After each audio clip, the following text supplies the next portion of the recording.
a de cela 10 ans.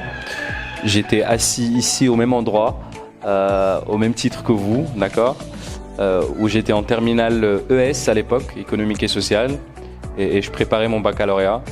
Donc vous avez d'une part toute ma compassion et d'autre part tout mon soutien pour décrocher le précieux sésame du baccalauréat, Inch'Allah. Nous, Campus France, on a un bureau à l'Institut français qui est ouvert du lundi au vendredi, tous les jours, sans rendez-vous au public. Donc ce bureau, il est fait pour vous, les étudiants, les futurs étudiants, pour que vous veniez poser vos questions. Si vous savez dans quelle ville vous allez partir et que vous avez des questions sur la recherche de logement, l'inscription, venez nous voir, on est là pour ça. Partir en France, c'est une très belle aventure, mais cela nécessite une bonne préparation. Donc pour cela, nous sommes là pour répondre à vos questions et aussi partager avec vous un certain nombre de choses qu'il faut faire avant d'aller en France.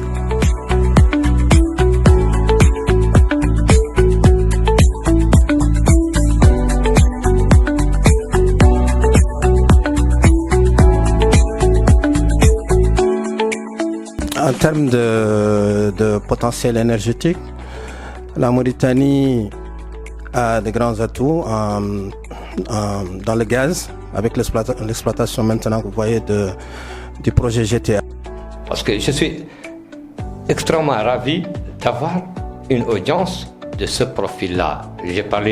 J'ai l'habitude de parler devant les très grandes audiences, jusqu'à 2000 personnes, mais ce n'est pas des profils d'ingénieurs, de jeunes diplômés, de jeunes entrepreneurs, et surtout pas de mes concitoyens. C'est pourquoi, et je le dis très sincèrement, je suis très heureux d'être ici et de parler de ces sujets-là. On arrive à faire même aussi des études sur de l'acier vert aussi, pour fabriquer de l'acier à partir de cet hydrogène.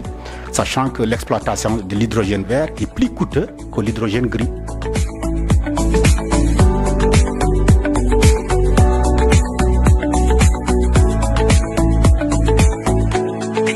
Donc, à travers cette association, ce qu'il faut comprendre, c'est que nous cherchons vraiment à valoriser ce réseau, parce que c'est vraiment un vivier pour le pays, donc avec des compétences, des talents.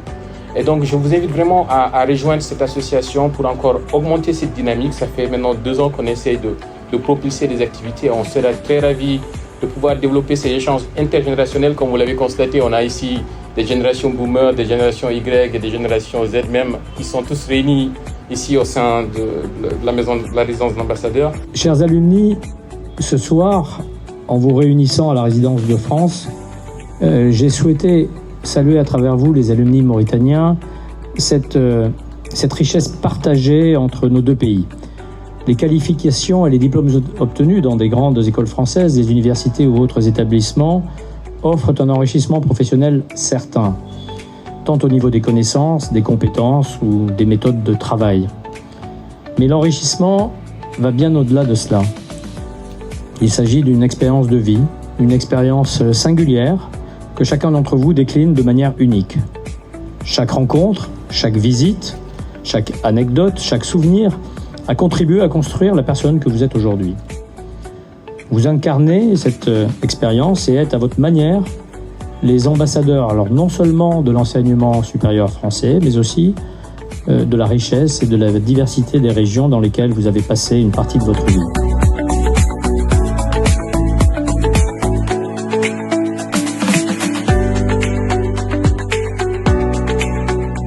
Donc moi, ce que je peux conseiller, c'est de toujours demander à des gens déjà sur place si leur immeuble, leur propriétaire ou leur résidence n'a pas des chambres ou des appartements studios de libre.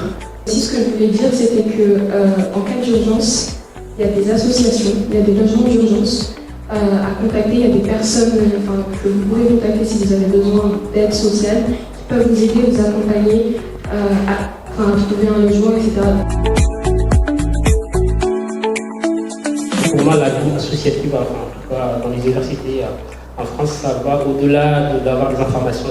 Pour moi, c'est un niveau d'intégration et d'insertion dans cette cohésion universitaire.